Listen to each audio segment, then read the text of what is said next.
This is part 3, geometry measures. Let's get started. Question 1. And again, anything with a star is a calculator question.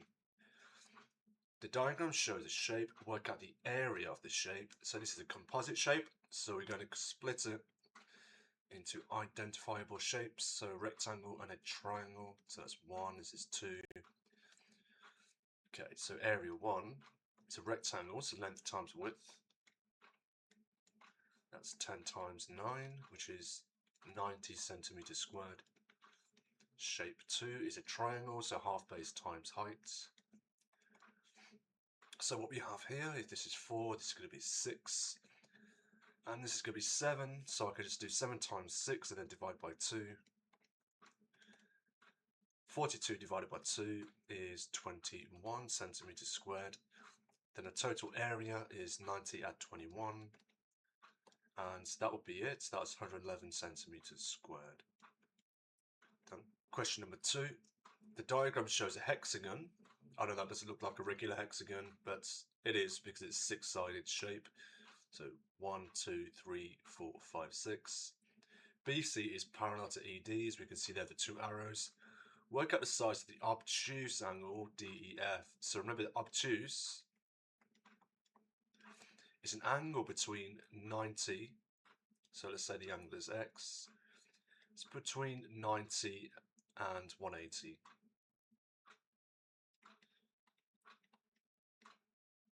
Okay, so let's have a look. So DEF, this is going to be this angle. Okay, so it helps to work out how many degrees there are entirely inside this shape, so the total interior angle.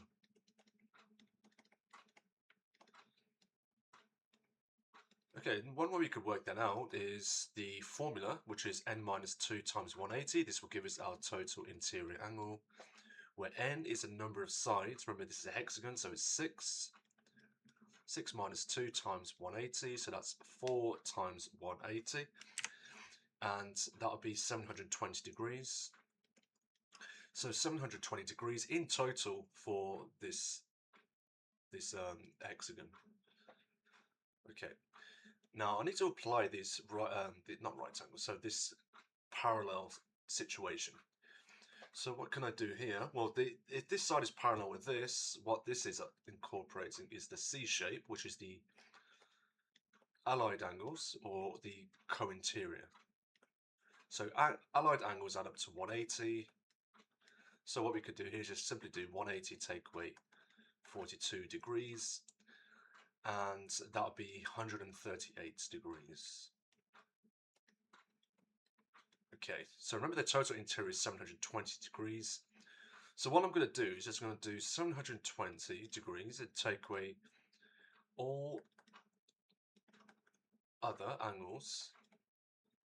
Okay, which is 50, the 96, the 144, and the 42, and 138. Okay, so it is minusing all the other angles except angle E here.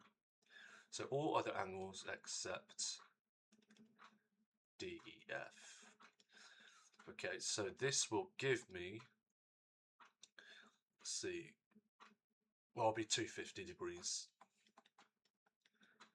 Okay, so this is 250 here. Okay, DEF. Oh, sorry, DEF is this angle here. This, okay, this is not, because it's the obtuse angle, of course. Although this is DEF, of course, this would be a reflex angle. The one that we actually want is this one, which is the reflex, not the obtuse angle. This is the obtuse. That's exactly why they say obtuse, because I guess it could be either. Anyway, one whole turn is 360, so I just need to do 360 degrees, take away 250 degrees. And this will be 110 degrees. And that's done. Question number 3. The size of each interior angle of a regular polygon with n sides is 140 degrees. Work out the size of each interior angle of a regular polygon with 2 n sides. Okay, remember, regular polygon is all sides and angles are the same. So all sides such angles are the same. So for example, a square would be a regular polygon because all the sides are the same and all angles are 90 degrees. Okay, so if it has n sides, so just go write n sides here. Okay, so each interior angle is 140 degrees. So imagine this inside here was the interior and this is the exterior. What this is saying is it's 140 degrees. So the exterior angle, you can see, adds up to 180. So this would be 40 degrees. Okay, if the exterior is 40 degrees, okay, we know that all the sides add up to 360. That means if I divide by all the sides, I would get 40 degrees. That means n, if I rearrange for n, this would be 360 divided by 40, which is 9 sides. Therefore, the 2n sides would be 18 sides. Okay, so it wants each interior angle of the 2n sides. Okay, well then what I can do for this one is, well, if it has 18 sides, use the formula I did before. 18 take away 2 times 180. So what I'm using here is the n minus 2 times 180 because this is the total interior sides. Angle, sorry. Okay, so this will be, so that's 16 times 180. So if we do that, 16 times 180, that's equal to 2,880 degrees. As we need to work out the size of each interior angle, however, this would be 2,880 divided by the total number of sides, because the total number of sides is also the total number of angles, divided by 18. And let's just see, I think that's 160, but I'm just going to double check. Yeah, it's 160, so that's 160 degrees. And that's done. Question number 4. The diagram shows a sector OAB of a circle centre O. Angle AOB is 50. Sector area is 20 pi centimeters squared. Calculate the perimeter, so all the sides, even the arc length, together. Okay, so it's saying the area has 20 pi. So remember the area for a sector, okay, and they don't give you this, so you have to know what the area of a sector is. It's the theta over 360 times pi r squared. Okay, now what this is saying is that 50 over 360 times pi r squared is equal to 20 pi. Right, so if I join these together, I could put that over 1, that's going to be 50 pi r squared over 360 equals 20 pi. Okay, I can divide through by pi, so this can cross out after pi's. I can cross up the zeros here. So that's going to be 5r squared over 36 equals 20. 5r squared, I'm going to times out the 20 of the 36. Okay, so yes, pi r squared. Okay, so yeah, I think I'm just going to do that because I'm trying to work out r, remember here. So 5r squared equals 20 times 36. Well, that's just going to be 720. R squared equals 720. Then we'll divide by 5. So 720 divided by 5 is 144. If I square root this, this will be 12. So the length of the radius is 12. Okay, so we know that OA and OB is 12, but we do need the arc length.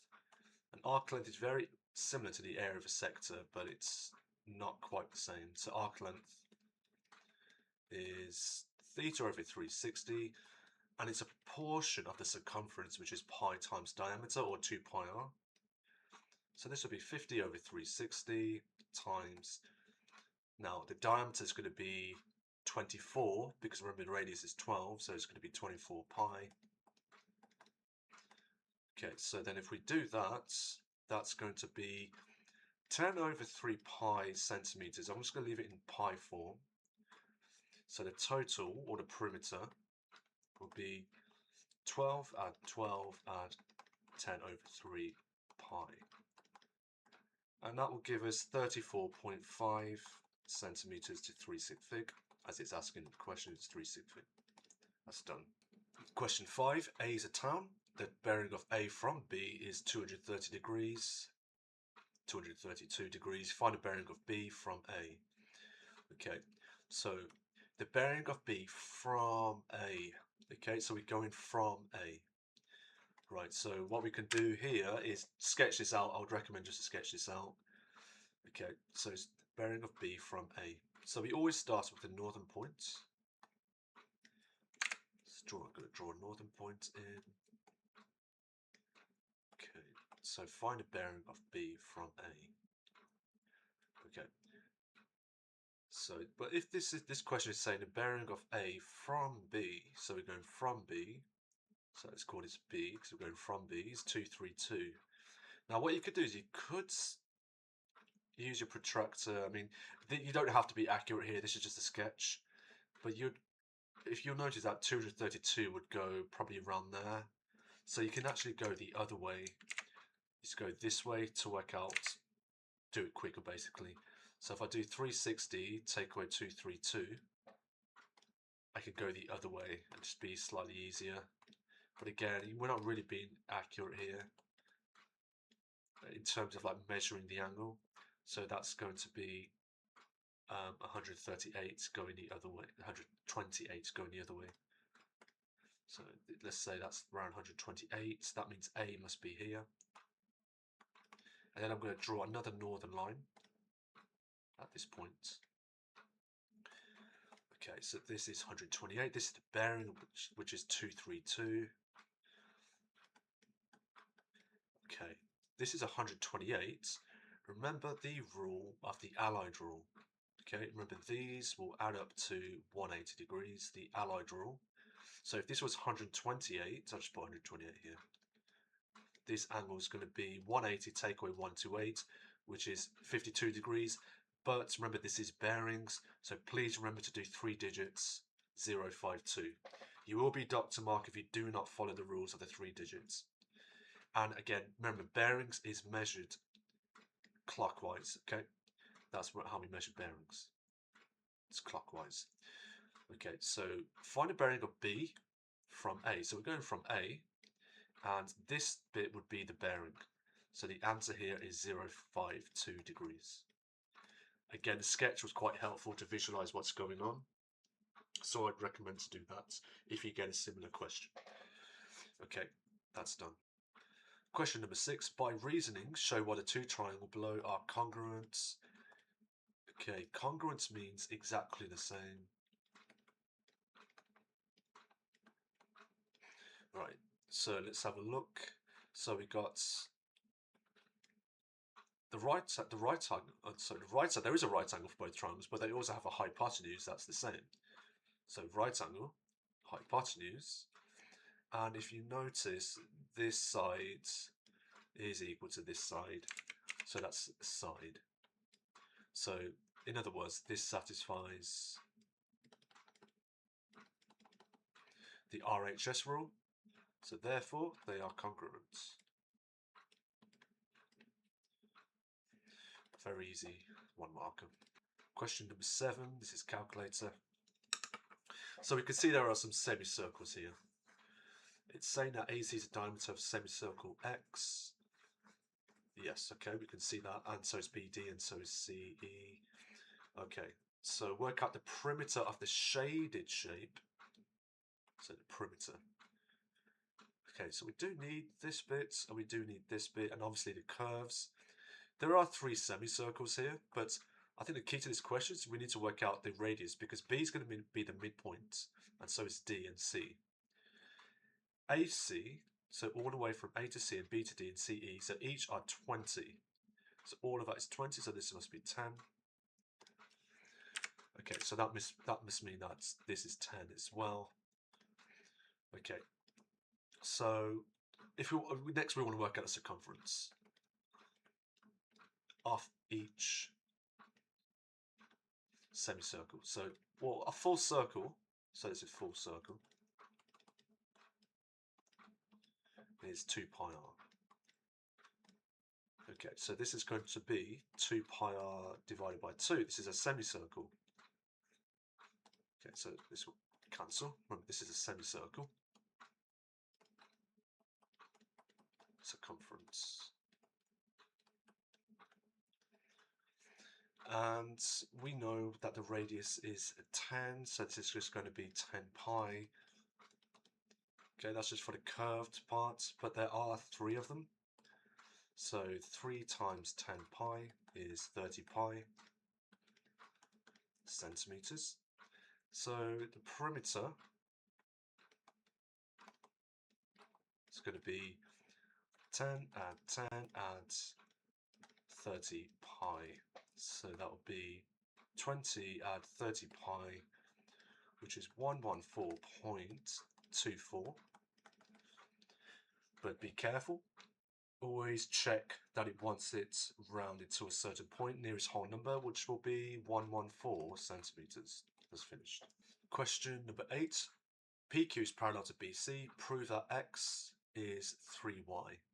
Okay, well, this is a parallel line angle question, but we're using a bit of proof and a bit of algebra here.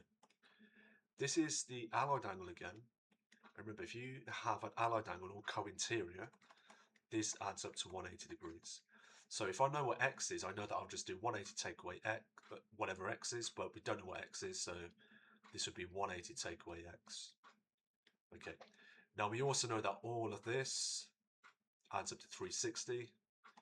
Okay, so we can say that all of that adds up to 360. So that would be 180 take away X, add Y plus 100, add 2Y plus 80 equals 360. And I'm just going to go ahead and simplify this left-hand side. That's going to be 360 take away X plus 3Y equals 360. And the 360s will cancel on either side. So what we are left with is 3y minus x equals 0. Okay. Right, so we have an expression on the left-hand side, but if this is equal to 0, all I can do then is I can just say move the x over by plusing the x both sides. 3y equals x. And that's actually asking what they want, so prove that x is 3y. Okay, so that's done. Number 9. The diagram shows a solid cylinder with a radius 3 meters. The volume of the cylinder is 72 pi meters cubed. Calculate the total surface area of the cylinder and give your answer in pi.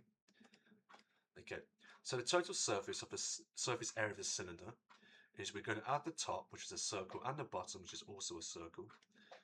And then we also have a rectangle. So the reason why we have a rectangle is, if you think about it, if this is the circumference, imagine this was a hollow cylinder and you unraveled this, the curved part. You would unravel it out and it would be a rectangle. And notice how the circumference correlates with the length. Okay, so remember, we're looking for the total surface area. So the area of a circle is pi r squared, and so with this one, this will be pi r squared. The height, we don't know yet. And this, remember, this is circumference, so this is going to be 2 pi r. Okay, now it is saying the volume is 72 pi meters cubed. So cylinder volume is equal to 72 pi meters cubed. Now, how do we work out the volume of cylinder? It's like a prism, so it's a cross section multiplied by the height, and the cross section here is pi r squared times by height, which is 72 pi. Right, I can just immediately divide through by pi. Now the radius is 3, so that's going to be 9, because 3 squared is 9, so 9h equals 72.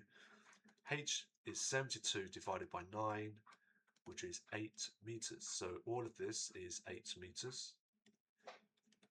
So that's 8 meters. As it's a rectangle, I could just simply do here 2 pi r times 8. Now remember, r is 3, so that's going to be 6 pi. So this is going to be 6 pi times 8, length times width, 48 pi. So total surface area is going to be pi r squared add pi r squared, add this. Pi r squared, so it's going to be 9 pi. Remember the answer is, it wants it in pi, so that's 18 pi in total. Add 48 pi, and that's going to be 66 pi centimeters squared. Finished. Number 10, two cylinders P and Q are mathematically similar, so already I'm thinking this is a similarities question. The total surface area of cylinder P is 90 pi centimeters squared, and the total surface area of Q is 810 pi centimeters squared. The length of cylinder P is 4 centimeters, so work out the length of cylinder Q. When you get questions like these, I just recommend just to draw like a mini diagram. Just do 2 blocks, that's fine. That's P and this is Q. The surface area, so just write area is 90 pi. That's the area for P. The area for Q is 810 pi centimeters squared. Okay. Alright, so the length of P is 4, so let's just write 4 for this one, 4 centimeters. We're looking for the length of Q. Okay, so remember similarities, you're comparing like for like. So what I can do is I can compare the two areas. So 810 pi over 90 pi. Pi's will cancel, of course. The zeros will cancel. That makes 9. And what I'm going to do is I'm going to write on the top corner the scale factors. Now, a common mistake here is that people will think that that 9 is a scale factor universally, but that's not true. It's the scale factor for area only. Think of each dimension having its own scale factor. So n in this case would not be 9, n squared is 9.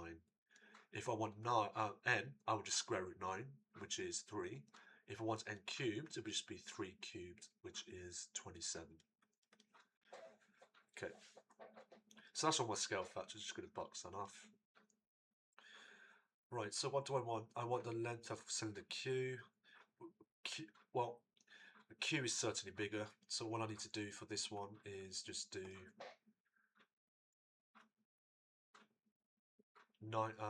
4 times scale factor for length, which is 3, so that would be 12 centimeters. And that is done for A. In terms of B, work out the volume of cylinder Q. Okay, well, it says here the volume of P is 100 pi centimeter cubed. All I need to do here is times this by the scale factor for volume, which is 27. And as you can see, that's just 2,700. Oops. 2,700 pi centimeters cubed. Right, so that would be the answer for that, and then we are done. Question 11. We have some column vector questions. Given that A plus B is equal to 1 minus 7, work out the values of P and Q. Okay. What it's saying is that if I do minus 5 and P, which is A, add B, which is Q1, we will get 1 minus 7. You can put it in one single bracket, so minus 5 add Q, and P plus 1 is equal to 1 minus 7. Honestly, just a straightforward question, really. It's just a simple solving question. So we want to work out Q, so move the minus 5 over by adding, so Q is equal to 6. If I have P plus 1 is equal to minus 7. P, that's minus the 1, that would be minus 8. And that's it, really. It's that simple. Question number 12, we have a transformation type question. Enlarge the shape shown on the grid below by scale factor of minus 2. Okay, so when you get a negative scale factor, let's say this is the center point, and we have a shape down here. It will pop out the other side somewhere there. So you must expect that for these sorts of questions. Okay. What I can do here is just simply just put in, well, it says use 1, 2 as center of enlargement. So where's 1, 2? It's there. what I do recommend is drawing dashed lines that go all the way through. Okay, so if I do that from there to there, then just go backwards. Again, it would be easy if you just had a complete rule on paper, but it's okay. Just keep going through all the way that you can go. I'm just going to move this to the side a bit.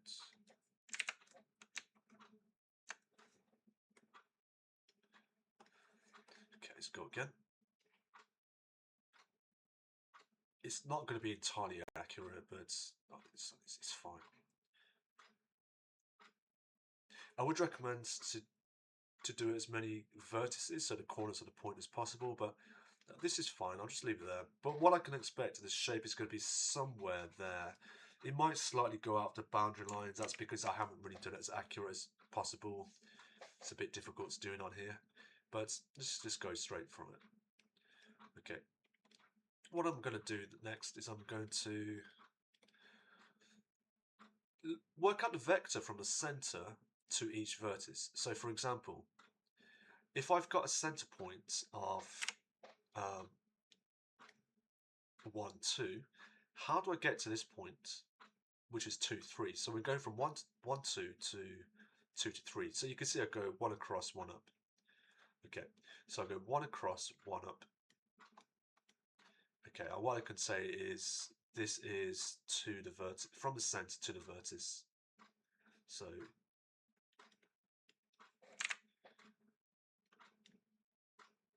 from center to vertex. This is the original vertex, by the way. Okay, so this original shape. Let's do the next one. So it's going to be 1 across, and then 1, 2, 3 up. 1 across, 3 up. Let's do that for each one. 1, 2, 3, 4. 4 across, 1 up. 4 across, 2 up. 1, 2, 3 across, 2 up. 1, 2, 3 across, 3 up. And 1 across, 3 up. Have I done that? Yes. Okay. Next, you're going to times by the scale factor, which is -2. And this will give you your set of instructions on how to draw the new shape, the enlarged shape. Okay, so as you can see, if I times 1, 1 by -2, it's going to be -2, -2. This is going to be -2, -6, -8, -2, -8, -4, -6, -4, and lastly -6, -6. And use this as your new set of instructions. So let's go for it. -2, -2, so -2 backwards from your center point. So 2 back, 2 down, that's 1. That's that done. I like to tick off as I go along, so just to see where I am. 2 back, 6 down. 2, 2, 4, 6. It's done. 8 back, 2, 2, 4, 6, 8. 2, 4, 6, 8. 2 down. That's there. That's 8 across and 4 down. That'll be there. 6 across. 2, 2, 4. So I keep losing it because it's difficult to do on a virtual screen. 2, 4, 6. Then 4 down. 2, 4. Yep. 6 across, 6 down. That's 6 across. 2, 4, 6. And then just use this ruler. Hopefully I've done this right.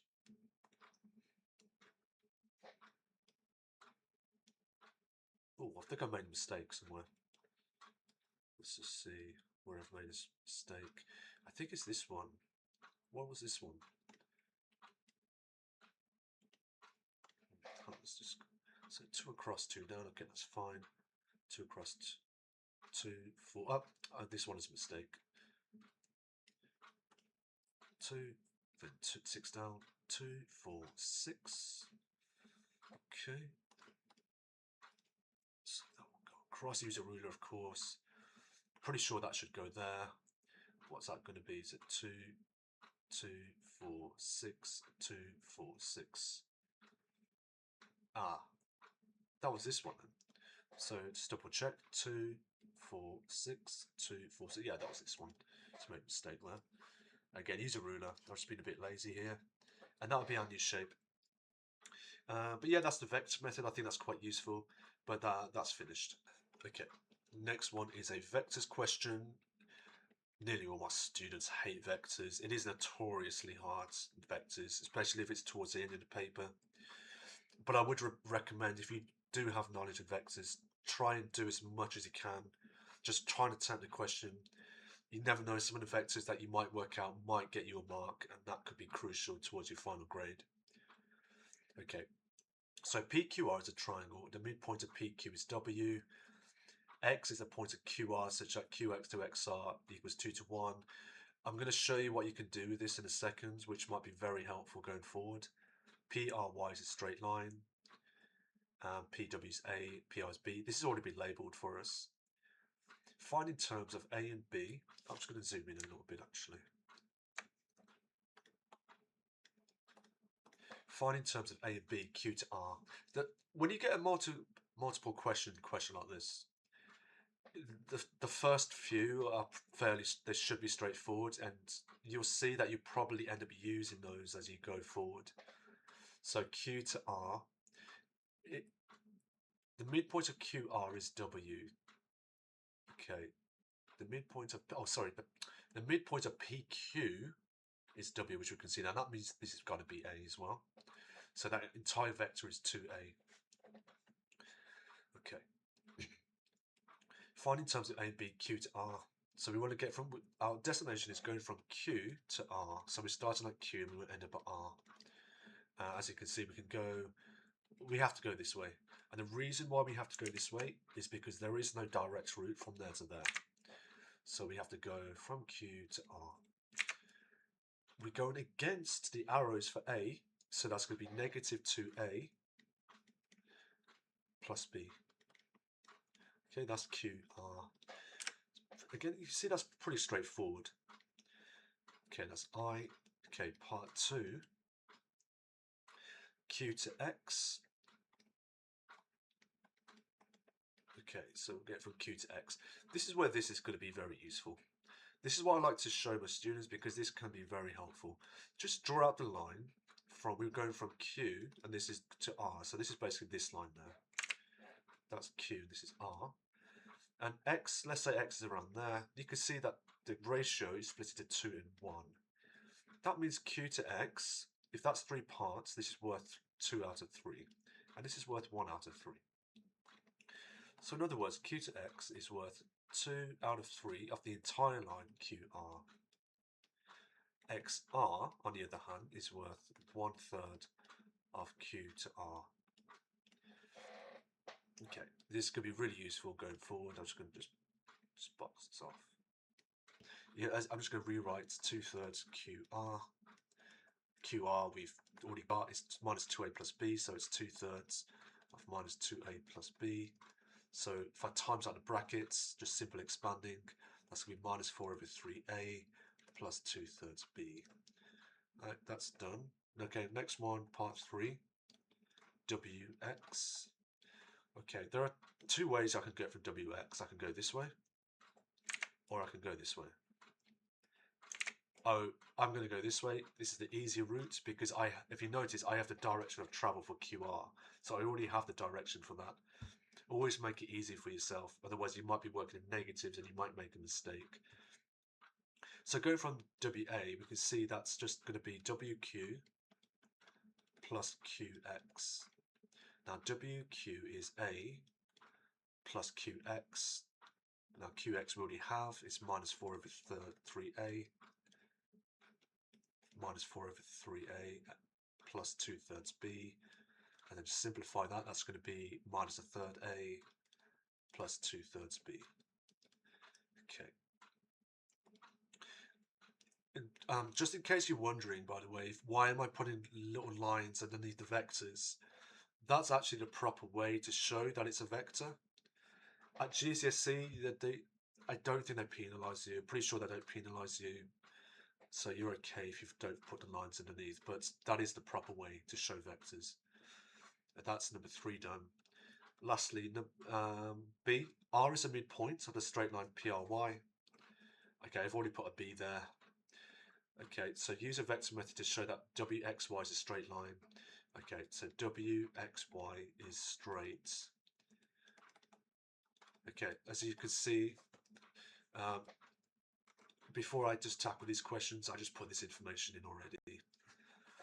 Okay, when you're dealing with straight lines, what you need to remember is if we do have a straight line, so let's say this is W and this is Y, let's say X is there, what's going to happen is it's essentially similarities, or you're dealing with more scalar factors.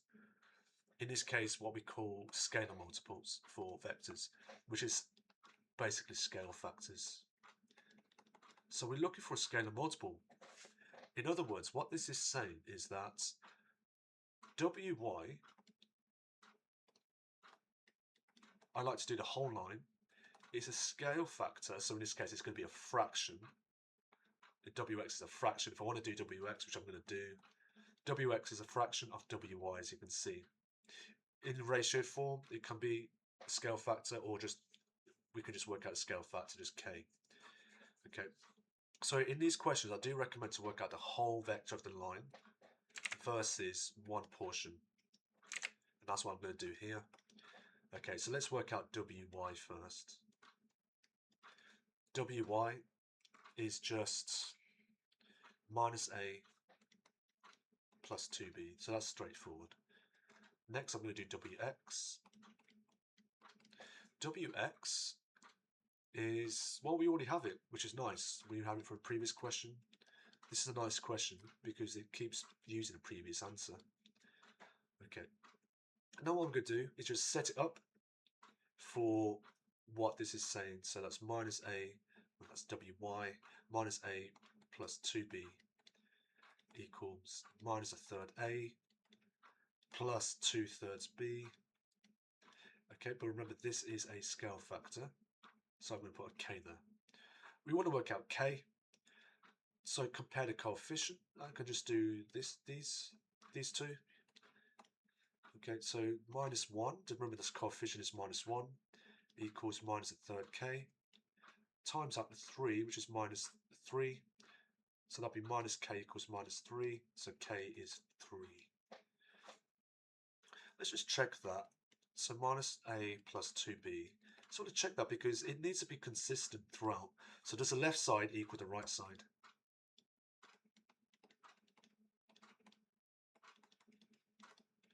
So negative third times 3 is minus 1. Yeah, that's good. 3 times 2/3, so 3 times 2 is 6. 6 divided by 2 is 2. Great, that works. So what I can say is that WY is definitely 3 times WX. Okay, so we have a scalar multiple. I like to leave a little message. Scalar multiple of 3. So WXY is a straight line. Finally finished. Question number 14. The diagram shows RST on the circumference of a circle with center O. The lines Q1 and Q2 are both tangents to the circle. Show that angle RQT is 48. RQT, so this is this one. Give a reason for your answer. Okay, so you must give a reason to get that extra mark. Okay, a lot of my students actually struggle with giving reasons. If you do struggle, honestly just write out the reason of what you did with your own words, and that should be good enough. So don't worry too much about the terminology, just leave simple statements. Okay, so I know that this angle is going to be double the 66, which is 132. Okay, so I'm going to say here, ROT, this little angle there, this equals 132 degrees. Now why is that? Because angle at the center is twice the angle at the circumference.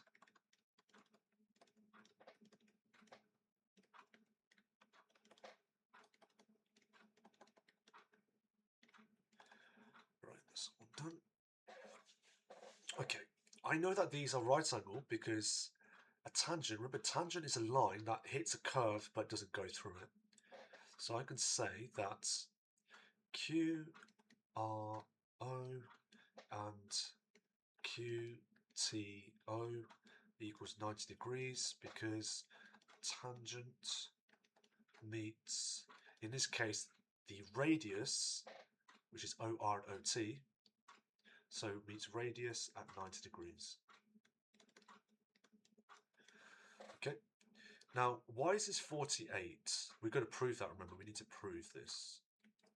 Because if you can see, QR to O to T is a quadrilateral, so it's a four-sided shape.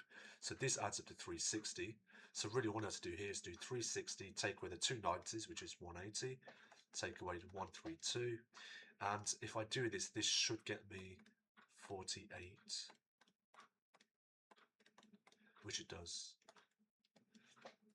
Okay, as I'll just leave a quick message here. QROT is a quadrilateral, so 360 degrees in total interior. Okay, I've proved it. Question 15. The diagram shows a swimming pool. The swimming pool is in the shape of a prism. Okay, remember, prism is where it's the same shape throughout. As you can see, it is the same shape throughout this composite shape. Okay, so what we're going to do for a prism, remember, volume is cross-section times length or height. This is for any prism.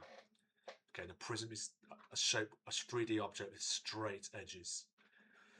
The swimming pool is filled with water at a rate of 5 litres per second. Jeremy has 10 hours to fill the swimming pool. 1 metre cubed is 1,000 litres. So that's nice of them to give that. Will he completely fill the swimming pool in 10 hours?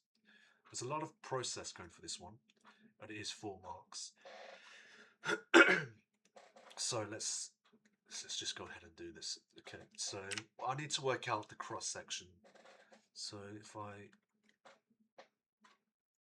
do that, if I put it over there like that, if I just split it like this, so this would be 1 metre to 10 metres. What I want to do first actually is just pay attention to the units. Do I want to use metres? Yes, because it's saying 1 metre cubed, so I do want to leave it in metres, not centimetre cubed. So do pay attention to the units before you continue. Okay, if this is 1, this is going to be 2. If that's 10, this is going to be 5. I'll just call this A and I'll call this B. So A is a little triangle. It's going to be half base times height. So that's going to be 5 times 2 divided by 2, which is 5 metres cubed. B, this is just length times width. We have, that's 1, that's 15. That's 1 times 15, which is 15 metres cubed. Okay, so the total cross-sectional area equals 20 metres cubed. Okay.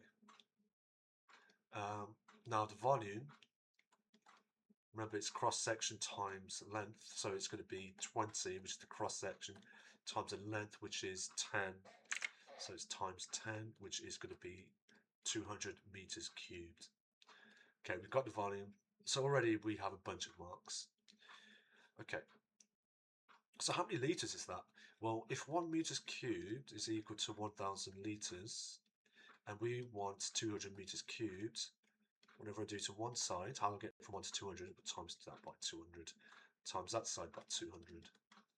This would be 2, 0, 0, 0, 0, 0. So that is 200,000 litres. Oops. So 200,000 litres. Okay. Next thing I want to do is go to my next part, because I want to work out the time, remember. 5 litres is equal to 1 second. Okay.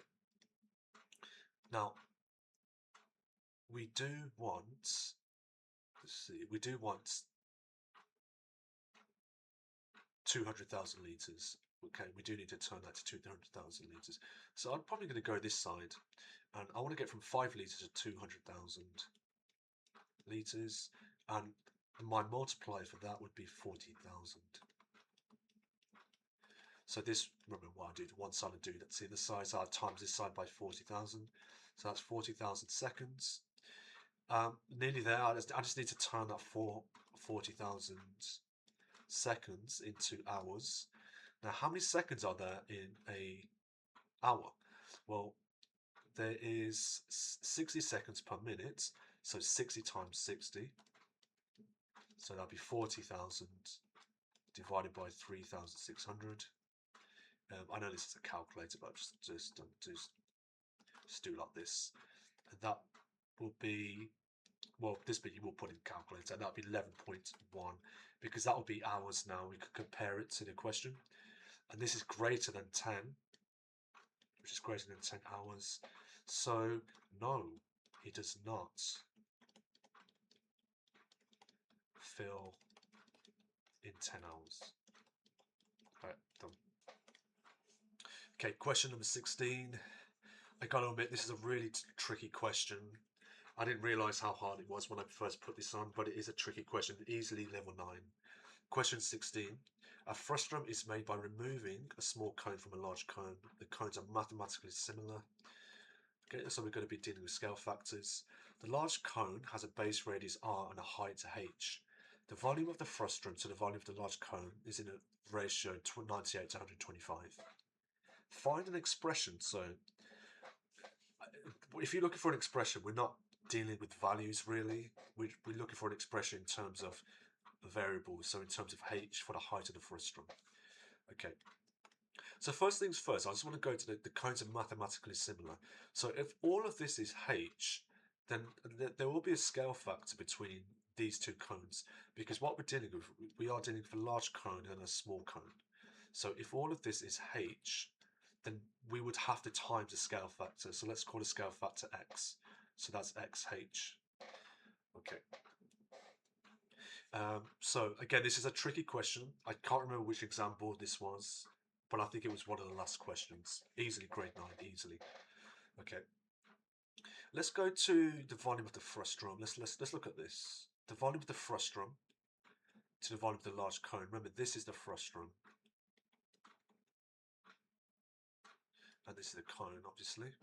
So how do we work out the frustum? It's we do the large cone, take away so basically the large cone, take away the small cone.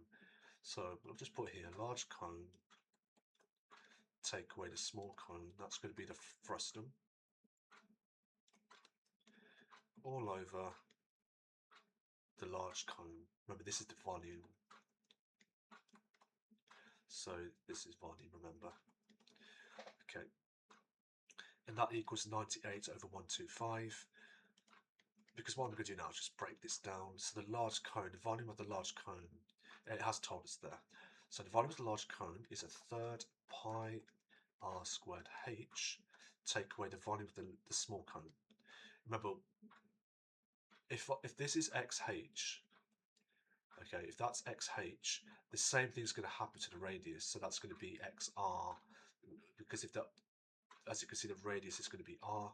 This has to be xr. Okay, so the small cone, the volume of the small cone, that's going to be third pi. Now, remember the radius is going to be xr squared. So let's put that in brackets because it's xr squared. And then h, which is times xh, all over the large cone. The volume of the large cone, which is just third pi r squared h. Right, just one step at a time because this is a tricky question. It does look like I can cancel top and bottom. When I have some complex terms like this, I like to factorize to make it easier to cancel down.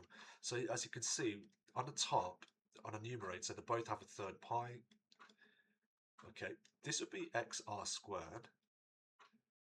Okay, so you know what, actually, before I do anything, I'm just going to expand everything. So this would be x squared r squared. Okay, let me just write it at the top here so I don't need to write the whole thing again. So x squared r squared, so that's that part, times xh, which is x cubed r squared h. Right, so that's going to be third pi x cubed r squared h all over a third pi r squared h, and I'm going to factor out now. So the numerator, you can see you've got third pi. They both have a third pi. They both also have r squared. They also both have an h. So then this, if I want to get this term, I need to times by 1. If I want to get this term, I need to times by negative x cubed. Because if you notice now, if you're good at algebraic fractions where you're cancelling down, this part you should be able to follow. Okay. Alright, as you can see, I can cancel down. That's top and bottom done. This equals 1 minus x cubed. Right, also do remember this is equal to 98 over 125. I just forgot to put it here as well. Okay, so let's write it down here again. So 1 minus x cubed equals 98 over 125. Now, if I move the x cubed to the right hand side and then take away the fraction, that'd be 1 take away 98 over 125 equals x cubed. Was this calculator? Yes, it is. Okay. Alright, so then if you do this on the left hand side, you can use a calculator, that would be 27 over 125. Now this, I can tell this is nice because these are both perfect cube numbers, so this tells me I'm on the right track. Cube root, the fraction, that equals x. This would be 3 over 5. This is telling us that the scale factor x is 3 over 5. Find an expression in terms of h for the height of the frustum. Remember, this is the height that we want of the frustum. Okay. If this was xh, remember, height of the frustum, nearly there. So frustum, the height of the frustum, as you can see, that's just going to be the h take away the height of the small cone, which is xh. Okay, this will give us the height of the frustum. Remember, we know what x is now. It's h take away 3/5 h, which will obviously equal 2/5 h. And that's the final answer. That was a difficult question. If you were able to follow that, really well done, because that is a very complicated question. Okay, and that is the end. Hopefully that was helpful, and I'll see you again in part 4.